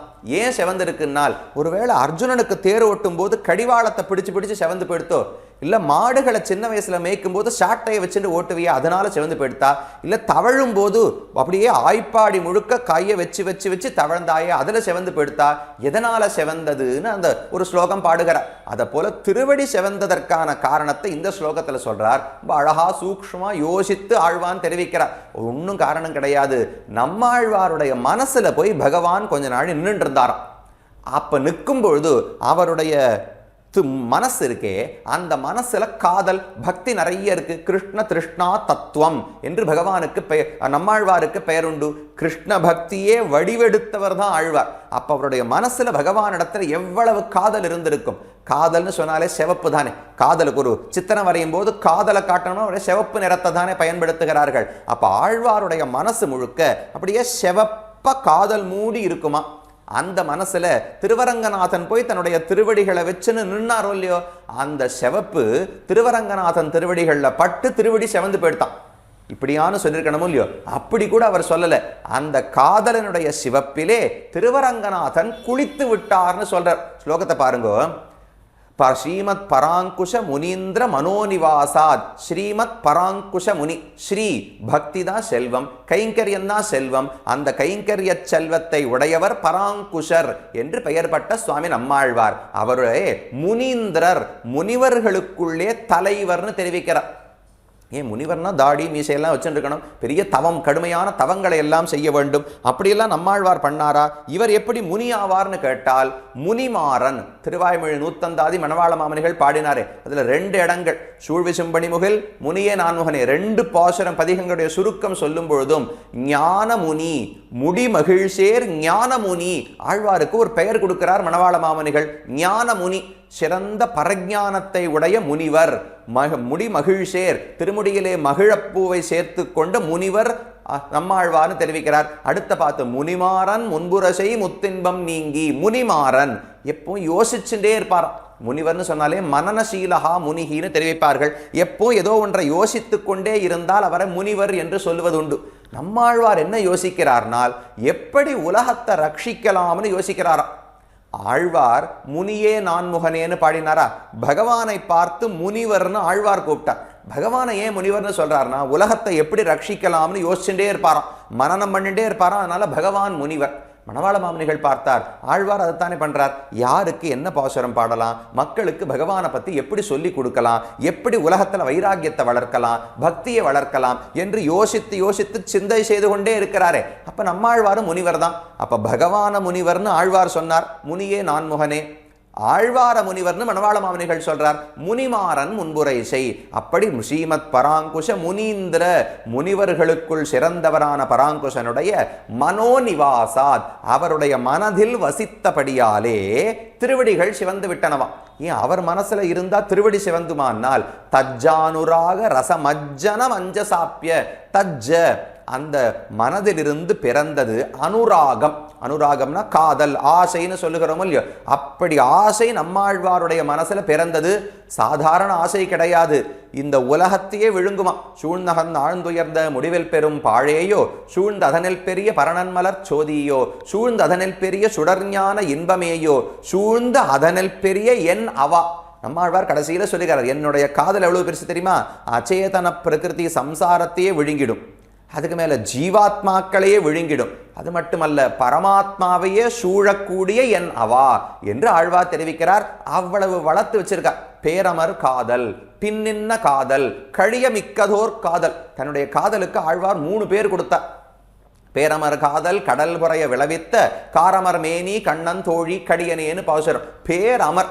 ஆழ்வார் பகவான காதலிக்க ஆரம்பிச்ச உடனே ஊர்ல பெரிய சண்டை வந்துடுத்தான். இது சரின்னு பாதி பேர் சொல்றா, இது தப்புன்னு பாதி பேர் சொல்றா. பேர் அமர், அமர்னா சண்டை, போர், பெரிய போரே முளைத்து விட்டது ஊரிலே.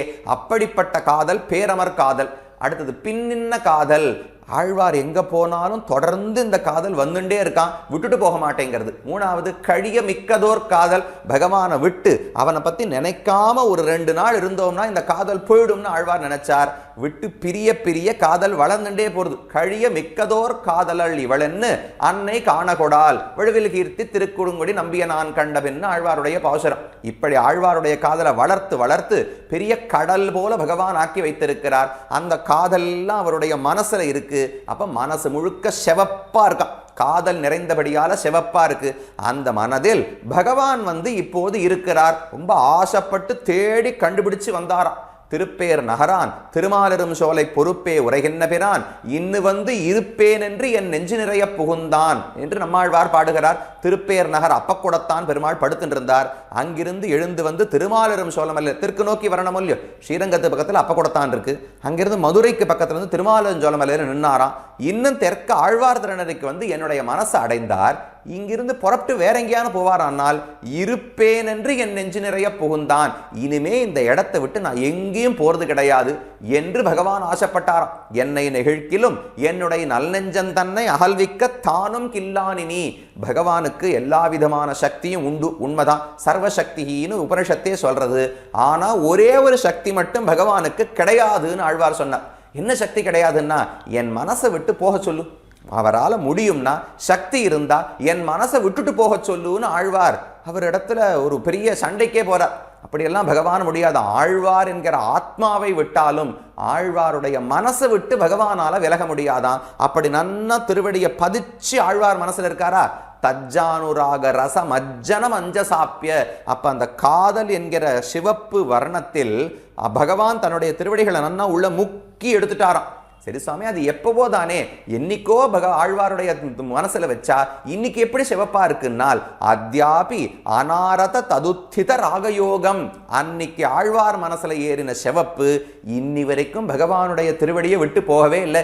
எத்தனை திருமஞ்சனம், ஒவ்வொரு ஏகாதசிக்கும் ஒவ்வொரு ரேவதிக்கும் எத்தனையோ திருமஞ்சனம் கண்டருளினாலும் ஆழ்வார் மனசிலிருந்து திருவடிகளில் ஒட்டி கொண்ட சிவப்பு இன்னி வரைக்கும் பகவானுடைய திருவடி விட்டு போகலையா. அப்படிப்பட்ட ஸ்ரீரங்கராஜ சரணாம்பு உன்னையாமஹா, அப்படி தாமரை போன்ற இருக்கக்கூடிய திருவடிகளை நான் தலையாலே தரிக்க வேண்டும். எம்மா வீட்டு திறமும் செப்பம் நின் செம்மா பாதபர்ப்பு தலை சேர்த்துன்னு நம்மாழ்வார் பிரார்த்திக்கிறார். எனக்கு மோட்சம் கூட கொடுக்க வேண்டாம், அதெல்லாம் பேசாத, உன் திருவடிகளை என் தலையிலே வைத்து விடு, இது ஒண்ணுதான் நான் கேட்கக்கூடிய புருஷார்த்தம் என்று ஆழ்வாருடைய சித்தாந்தம். அதன்படிக்கு ஆழ்வானும் உன்னையாமஹா, திருவரங்கநாதனுடைய தாமரை போன்ற திருவடிகளை நான் தலையாலே தரிக்க வேண்டும் என்று 3வது ஸ்லோகத்தில் பிரார்த்தித்தார். அதுக்கு மேல 4வது ஸ்லோகம், வஜ்ரத்வஜாங்குஷ சுதாகலசாத பத்ர பங்கேருஹாங்க பரிகர்ம பரீதமந்தஹ ஆபாத பங்கஜ விசிருங்கல தீப்ரமௌளேஹே ஸ்ரீரங்கிண சரணயோஹோ யுகம் உன்ன ஆஸ்ரயாமஹா என்று 4வது ஸ்லோகத்தில் தெரிவிக்கிறார். இதில் ஸ்ரீரங்கிணஹ திருவரங்கத்தில் இருக்கக்கூடிய திருவரங்கநாதனுடைய சரணயோகோ யுகம் 2 திருவடித்தாமல் திருவடிகளுடைய இரட்டையை ஆஸ்ரயாமஹா நான் பற்றுகிறேன், நாம் பற்றுவோம் என்று இந்த ஸ்லோகத்தில் தெரிவிக்கிறார். அப்போ 2வது ஸ்லோகத்திலே அவன் திருவடியுடைய ஒளி படணும்னு சொன்னார். 3வது ஸ்லோகத்திலே திருவடிகளை தலையால தாங்கணும்னு சொன்னார். இந்த ஸ்லோகத்தில் அவன் திருவடிகளையே பற்றாக நான் பற்றுகிறேன் என்று தெரிவிக்கிறார். அந்த திருவடி எப்படி இருக்கு? அதுல நிறைய சின்னங்கள் எல்லாம் இருக்குமா. பகவானுடைய திருவடிகளில் எல்லா பரத்வத்தினுடைய சின்னங்கள், இவர்தான் முழுமுதற் கடவுள் என்று காட்டுவதற்கான பல லட்சணங்கள், பல லாஞ்சனங்கள், சின்னங்கள் அவருடைய திருவடியில் இருக்குமா. அதெல்லாம் தான் வரிசையா சொல்றார். வஜ்ர துவஜ அங்குஷ சுதாகலச ஆதபத்ர பங்கேருக 6 விஷயங்களை சொன்னார். வஜ்ரம் வஜ்ராயுதம், அப்புறம் துவஜம், துவஜம்னா அவருடைய கருட கொடி இருக்கே, அந்த கொடி அந்த இடத்துல பதிக்கப்பட்டிருக்குமாம். அங்குஷம் மாவட்டின்னு சொல்றோமோ இல்லையோ, யானையை தடுக்கத்து நிறுத்துவோமே அங்குஷம், அந்த அங்குஷத்தினுடைய சின்னம் இருக்குமாம். சுதா கலச ஆதபத்திர, சுதா கலசம்னா அமிர்த குடம், அதனுடைய சின்னம் இருக்குமாம். ஆதபத்திரம்னா கொடை, வெண்கொற்ற கொடை, அதனுடைய சின்னம் இருக்குமாம். பங்கேருக தாமரையுடைய சின்னம் இருக்கும். இதை போல இன்னும் உண்டு, சங்கம் சக்கரம், இன்னும் பல விஷயங்கள் அங்கித்திருக்குமா. ஸ்தோத்திர ரத்னத்தில் ஆளவந்தார் பாடுகிறாரே, கதா புன சங்க ரதாங்க கல்பக துவஜாரவிந்தாங்குஷ வஜ்ரலாஞ்சனம், கிட்டத்தட்ட இதேதான். கதா புனஹா சங்க ரதாங்க, சங்கம் சக்கரம், ரதாங்க கல்பக விருட்சம், துவஜம் அரவிந்தம் அங்குஷம் வஜ்ரம், இதெல்லாம் பதிக்கப்பட்டிருக்கிறதுன்னு குரத்தாழ்வானுடைய தான் ஆளவந்தாருடைய ஸ்லோகம். அதுல சங்கம் சக்கரம் கற்பக கொடி இது 3 அங்க அதிகமா இருக்கு. அதை விட்டுட்டு சில விஷயங்களை இந்த இடத்துல குரத்தாழ்வான் தெரிவிக்கிறார். இவற்றாலே அங்க பரிகர்ம பரீதமந்தஹா, இந்த சின்னங்களாலே முழுக்க, பரீதம்னால் முழுவதுமாக வியாபிக்கப்பட்டது. திருவடி முழுக்க ஒவ்வொரு இடத்துல ஒவ்வொரு சின்னம் இருக்குமா. அப்படி திருவடி முழுக்க பகவானுடைய மேன்மையை காட்டக்கூடிய சின்னங்களாலே நிறைந்து இருக்கிறது. வஜ்ர துவஜாங்குஷ சுதாகலச ஆதபத்ர பங்கேருஹாங்க பரிகர்ம பரீதம் அந்தஹா, இதெல்லாம் எங்க இருக்கு? திருவடியுடைய மேல ஒன்றும் தெரியலையே, நான் எல்லாம் அந்தஹா அவருடைய உள்ளடியில இருக்கிறது. திருவடியினுடைய உட்புறத்திலே இவை அனைத்தும் இருக்கின்றன. அப்படி ஆபாத பங்கஜ விசிருங்கல தீப்ர மௌளேஹே ஸ்ரீரங்கிணஹா, இதெல்லாம் யாருடைய திருவடியில் இருக்கிறது? ஸ்ரீரங்கிணஹா திருவரங்கநாதனுடைய திருவடிகள்ல இருக்கா. பகவான் கண்ணனாக அவதாரம் செய்தாரோ இல்லையோ, அவதாரம் செய்து சின்ன குழந்தை, இப்பதான் தளர் நடை நடக்க தொடங்குகிறார் கண்ணன். அதுக்கு பெரியாழ்வார் 10 பாசுரங்கள் பாடினார். அதில் ஒரு பாசுரத்தை தெரிவிக்கிறார். ஒரு காலில் சங்கு ஒரு காலில் சக்கரம் உள்ளடி பொறித்து அமைத்த இருகாலம் கொண்டு அங்கு அங்கு எழுதினார்போல் என்று அப்படி மெதுவா நடக்கும்போது, பகவான் நடக்கும்பொழுது அவர் நடக்கிற இடத்துலலாம் சங்கம் சக்கரம் சங்கம் சக்கரம் அப்படின்னு அப்படியே பூமியில பதிச்சது போல இருக்குமா. நம்மலாம் ஸ்ரீ ஜெயந்திக்கு போடுறோம் இல்லையோ திருவடி, பகவானுடைய கண்ணனுடைய திருவடிகள் போடுறோம். யசோதையினுடைய வீட்டில் போய் பார்த்தா அப்படியே முழுக்க முழுக்க சங்கம் சக்கரம்னு யாரோ வச்ச மாதிரி இருக்குமா. என்னது இதுன்னு கேட்டால் பகவான் கண்ணனுடைய திருவடிகளில் ஒரு காலில் சங்கு, ஒரு காலில் சக்கரம் பொறிக்கப்பட்டிருக்குமா. அவருடைய திருவடிகளை பார்த்தாலே அந்த ரெண்டினுடைய அடையாளம் இருக்குமா. அந்த திருவடிகளோடு அங்கு வச்சு கண்ணன் நடக்கிறாரோ இல்லையோ, அப்ப பார்த்தா அந்த பூமி முழுக்க வீடு முழுக்க சங்க சக்கரங்களை பொறித்தது போல இருக்கிறது என்று யசோதை பாடுவதாக பெரியாழ்வார் பாடுகிறார். அப்படி அவர் திருவடிகளில் மேன்மைக்கான சின்னங்கள் அனைத்துமே இருக்கின்றன. அப்படிப்பட்ட திருவடி யாருடையது? ஸ்ரீரங்கிணஹா, திருவரங்கநாதனுடைய திருவடி. அந்த திருவரங்கநாதன் எப்படிப்பட்டவர்னு அடுத்து தெரிவிக்கிறார். ஆபாத பங்கஜ விசிருங்கல தீப்ரமௌளேஹே, அவர் தலையில பெரிய கிரீட்டம் இருக்கிறதோ இல்லையோ, அந்த கிரீட்டத்தினுடைய ஒளியானது ஆபாத பங்கஜம், பகவானுடைய திருவடி வரைக்கும் அந்த ஒளி வீசி வருகிறதா. கதிராயிரம் இரவி கலந்தெரித்தால் ஒத்த நீழ்முடியன்னு ஆழ்வாருடைய பாசுரம். 1000 இரவி, ஒரு சூரியனுடைய பிரகாசத்தையே நம்மளால தாங்க முடியல. 1000 சூரியர்கள் ஒரே சமயத்தில் உதித்தால் எவ்வளவு பிரகாசமா இருக்குமோ அவ்வளவு பிரகாசம் பகவானுடைய கிரீட்டத்துக்கு உண்டா. அந்த கிரீட்டத்தினுடைய ஒளி கீழ் நோக்கி பரவ ஆரம்பிச்சது, முகத்துக்கு வந்துதான். முடிச்சோதியாய் உனது முகச்சோதி மலர்ந்ததுவோ என்று ஆழ்வார் பாடுகிறார். பகவானுடைய திருமுகத்தினுடைய ஒளி மேல கிரீட்டமா போயிடுத்தா, இல்லை கிரீட்டத்தினுடைய ஒளி அவர் திருமுகத்துக்கு வந்திருக்கா தெரியாது. ரெண்டுமே வச்சுக்கணும். முடிச்சோதியாய் உனது முகச்சோதி மலர்ந்ததுவோ அப்படின்னால், அல்லது முகச்சோதியாய் உன்னுடைய முடிச்சோதி மலர்ந்ததுவோன்னு இன்னொன்று பக்கத்தையும் வச்சுக்கணும். அப்படி இங்கேருந்து இங்கே வந்ததா, இங்கேருந்து மேலே போச்சா, கீழே கீழே கீழே வருமா, இடுப்பை தாண்டி தொடையை தாண்டி கீழே வந்து ஆபாத பங்கஜம் பகவானுடைய திருவடி தாமரைகள் வரை விசிருங்கல நன்றாக பரவி இருக்கிற தீப்ரமௌளேஹே, ஒளிவிடக்கூடிய ஒளி பொருந்திய பெரிய கிரீட்டத்தை உடையவன். கையிலே பிடித்த திவ்யாயுதங்களும் வைத்த அஞ்சல் என்ன கையும் கவித்த முடியும் முகமும் உருவலும். பகவானுக்கு கவித்த முடி கச்சிதமா பொருந்தி. எத்தனையோ சாத்திக்கிறாரு, பாண்டியன் கொண்டை, சாய்ந்த கொண்டை, தொப்பாரம் என்னென்னமோ சாத்திக்கிறாரோ இல்லையோ, அதை போல இருக்கிற கொண்டைகள் கிரீட்டத்தினுடைய ஒளியானது அவருடைய திருவடி வரைக்கும் படர்ந்து வருகிறது. அப்படிப்பட்ட திருவரங்கநாதனுடைய திருவடியினுடைய உட்புறத்திலே வஜ்ரம், சங்கம், சக்கரம், சுதா கலசம் இவையெல்லாம் பொதிக்கப்பட்டுள்ளன. அப்படிப்பட்ட சரணயோகோ யுகம் ஆஸ்ரயாமஹா, அந்த 2 திருவடிகளையும் நான் பற்றுகிறேன், அதுதான் எனக்கு புகழ், அதையே ஆஸ்ரயமாக பற்றுகிறேன் என்று 4வது ஸ்லோகத்தில் தெரிவித்தார். அடுத்த 5வது ஸ்லோகம். ஸ்ரீரங்கராஜ சரணௌ பிரணமோ யயோக்கலு ஏகஹா திரிவிக்ரம விதௌ வசுதாம் அசேஷாம் வியக்ரம்ஸ்த சாச்சல குலாமபி விப்ரகீர்ண ஸ்தூலாவலக்ன சிகதாமிவ நதோச்சாம் என்று தெரிவிக்கிறார். பகவானுடைய 2 திருவடிகளையும் பிரணுமஹா வணங்குவோம், அவனுடைய திருவடிகளை வணங்குவோம், அதையே ஸ்தோத்திரம் செய்வோம் என்று இதில் தெரிவிக்கிறார். அந்த 2 திருவடிகளுடைய பெருமையை சொல்ல வேண்டும் இல்லையோ.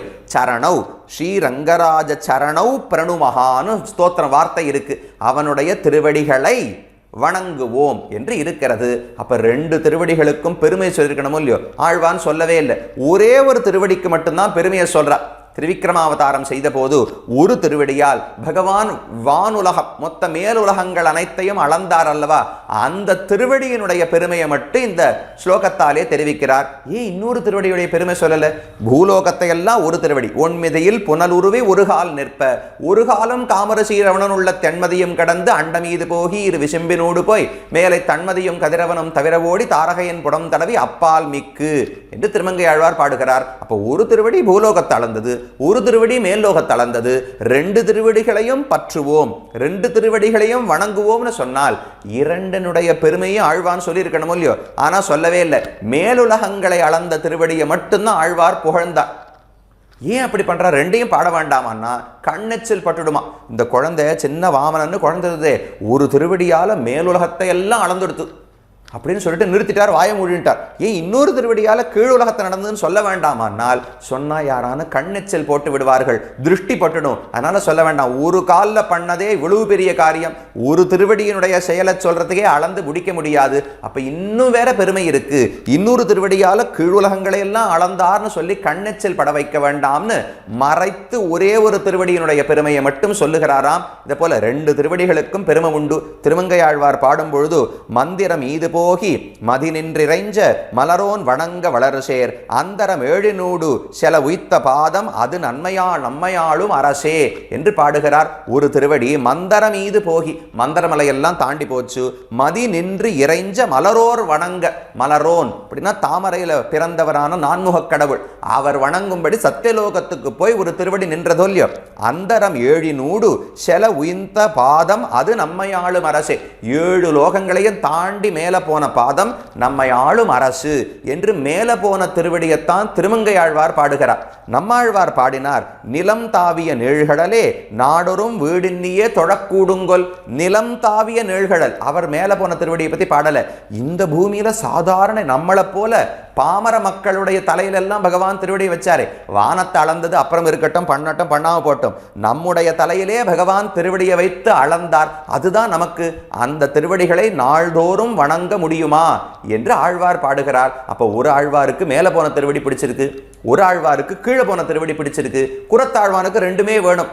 யு சரணௌ பிரணுமஹா, 2 திருவடிகளையும் வணங்குவோம்னு சொன்னவர் ஆனா ஒரு திருவடிக்குத்தான் பெருமையை சொல்லுகிறார் என்றால், அப்ப பகவானுக்கு ரொம்ப பெருமையை சொல்லி ஊர்ல கண்ணுபட்டு விடக்கூடாது என்பதற்காக சொல்லுகிறாராம். ஸ்ரீரங்கராஜ சரணௌ பிரணுமஹா யயோக்கலு ஏகா, எந்த 2 திருவடிகளுக்குள் ஒன்றானது திரிவிக்ரம விதௌ, 3 அடிகள் பகவான் வைத்து, இதம் விஷ்ணுர் விசக்கிரமே திரேதான் இததே பதம், 3 அடிகளுக்குள்ள உலகம் அனைத்தையும், 3 அடி இல்ல ஈரடியால் முடித்து கொண்ட முக்கியமும் வாங்கினது 3 அடி, 2 அடிகளுக்குள்ள உலகம் அனைத்தையும் அளந்து விட்டார். அப்படி திரிவிக்ரம விதௌ வசுதாம் அசேஷாம் வியக்ரம்ஸ்யத, இந்த உலகம் முழுவதும், வசுதான பூலோகம்னு அர்த்தம், இந்த பூமி முழுவதையும் ஓரிடம் விடாமல் வியாபித்து அளந்து முடித்தாரோ இல்லையோ, அப்படி வசுதாம் அசேஷாம் வியக்ரம்ஸ்த சாச்சல குலாமபி.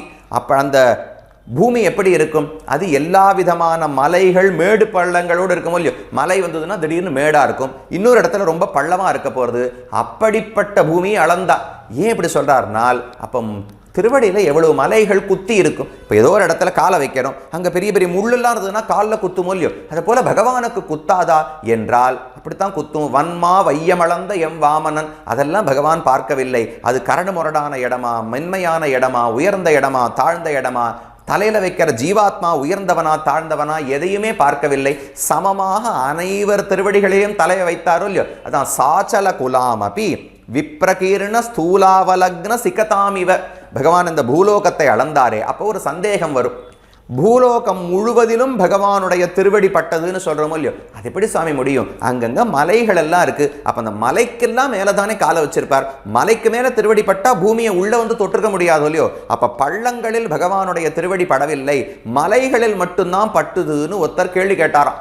அது குரத்தாழ்வான் பதில் சொல்றாரு, இது என்ன வேடிக்கையா இருக்கு. இப்போ எப்படி நடந்து போறோம், நடந்து போகும்போது பூமியில சின்ன சின்னதா ஏதோ சின்ன பருக்கைகள் எல்லாம் கொட்டி இருக்குன்னு சொல்லுங்களேன். ஏதோ அரிசியை உடைச்சிருக்கா, அதனுடைய சின்ன சின்ன பருக்கை இருக்கு, அது இப்படி கீழே பூமியில கிடக்கிறதுனா, இல்ல மணல் துகள்கள் இருக்குமோ இல்லையோ, மணல் துகள்கள்லாம் இருந்தா அது மேல நான் காலை வச்சேன், உடனே அந்த மணல் துகள் இருந்ததுனால உன்னுடைய கால் பூமியில படல, மணல் துகளுக்கு மேலதான் இருந்தது, பூமியில படாதுன்னு சொல்ல முடியுமா?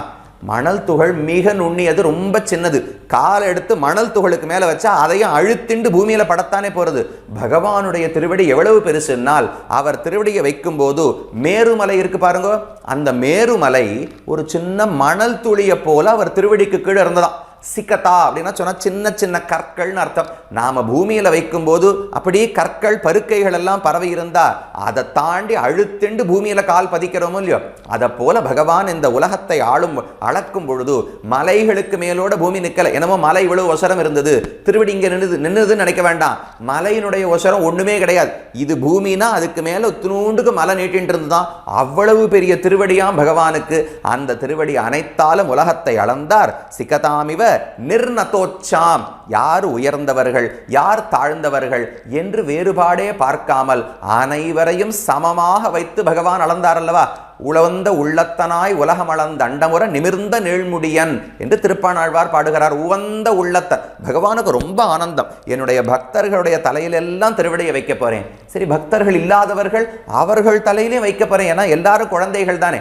பக்தனோ பக்தன் இல்லையோ, ஆஸ்திகனோ நாஸ்திகனோ, எல்லாரும் பகவானுக்கு குழந்தைகள். அப்ப என்னுடைய எல்லா குழந்தைகளையும் நான் அணைத்து கொண்டு திருவடிகளால தொட்டுண்டு இருக்க போறேன்னு பகவானுக்கு ஆனந்தமா. அதனால உவந்த உள்ளத்தனாய் ஆனந்தமா பகவான் உலகத்தை அளந்தான் என்று ஆழ்வார் தெரிவிக்கிறார். அப்படி பகவானுடைய திருவரங்கநாதனுடைய 2 திருவடி தாமரைகளுக்குள்ளே ஒரு திருவடி இந்த பூலோகம் முழுவதையும் மலைகள், காடுகள், பள்ளங்கள் என்று பார்க்காமல், உயர்ந்தவர்கள் தாழ்ந்தவர்கள் என்று பார்க்காமல் அனைவரையும் தொட்டது. அப்படி வியாக்கிரம்ஸ்யத, அப்படி வியாபித்த திருவடிகள் ஒன்று. அதோடு கூடிய 2 திருவடிகளையும் பிரணுமகா, நாம் வணங்குவோம், நாம் ஸ்தோத்திரம் செய்வோம் என்று 5வது ஸ்லோகத்தாலே தெரிவிக்கிறார். அப்ப முதல் ஸ்லோகத்திலே இந்த ஸ்தோத்திரத்தில் என்ன செய்ய போகிறேன், விபவாவதாரங்களை பாடப்போகிறேன். அதிலும் உலகத்து இயல்பை தாண்டி அவர்கள் செய்த சுபாவங்கள், குணங்கள், சேஷ்டிதங்கள், அழகை பாடப்போகிறேன் என்று முதல் ஸ்லோகத்தில் சொன்னார். 2, 3, 4, 5 திருவரங்கநாதனை பற்றினது. 2வது ஸ்லோகத்தில் திருவடியினுடைய கிரணங்கள் என்மேல் பட்டு நன்மை கொடுக்க வேண்டும்னு சொன்னார். 3வது ஸ்லோகத்தில் திருவடியை தலையால தாங்க வேண்டும்னு சொன்னார். 4வது ஸ்லோகத்தில் திருவடிகளையே ஆசிரியிக்க வேண்டும்னு சொன்னார். 5வது ஸ்லோகத்தில் அந்த திருவடிகளையே புகழ்வோம் என்று தெரிவித்திருக்கிறார். இதோடு திருவரங்கத்தினுடைய அனுபவம் முடிகிறது. இனி பகவானுடைய விபவாவதாரங்களை பற்றி மேல் ஸ்லோகங்களிலே பாடுகிறார். என்ன அர்த்தம் என்று வரும் நாட்களில் நீங்களும் தொடர்ந்து கேட்டு பயன்பெற வேண்டும் என்று பிரார்த்தித்துக் கொள்ளுகிறேன். அடியேனுக்கும் அடியனுடைய புன்சொற்களையும் கேட்டுக்கொண்டு இந்த வாய்ப்பை அளித்தமைக்கு ஸ்ரீமத் வேதமார்க்க பிரதிஷ்டாபனாச்சாரிய உபய வேதாந்தாச்சாரியராய் பரமஹம்ச பரிவ்ராஜகாச்சாரிய எழுந்தருளி இருக்கும் ஸ்ரீ யதுகிரி யதிநாத ராமானுஜ ஜீயர் சுவாமியினுடைய திருவடி தாமரைகளில் அடியனுடைய கிருத்தஜதையும் பிரணாமங்களையும் மறுபடியும் தெரிவித்துக் கொண்டு அமைகிறேன். க்ஷமிக்க பிரார்த்திக்கிறேன். ஸ்ரீமன் மகாபூதபுரே ஸ்ரீமத் கேசவ யஜ்வனஹ காந்திமத்யாம் பிரசூதாய் யதிராஜாய மங்களம். பற்பமெனத்திகள் பைங்கழலும் தன் பல்லவமே விரலும், பற்பமென திகழ் பைங்கழலும் தன் பல்லவமே விரலும், பாவனமாகிய பைந்துவராடை பதிந்த மருங்கழகோ, பாவனமாகிய பைந்துவராடை பதிந்த மருங்கழகோ, முப்புரி நூலோடு முன் கையில் ஏந்திய முக்கோல் தன்னழகும், எப்பொழுதும் யதிராசன் வடிவழகு என் இதயத்துள்ளதால், இல்லை எனக்கெதிர், இல்லை எனக்கெதிர், இல்லை எனக்கெதிரே, இல்லை எனக்கெதிர், இல்லை எனக்கெதிர், இல்லை எனக்கெதிரே, இல்லை எனக்கெதிரே, இல்லை எனக்கெதிரே, இல்லை எனக்கெதிரே.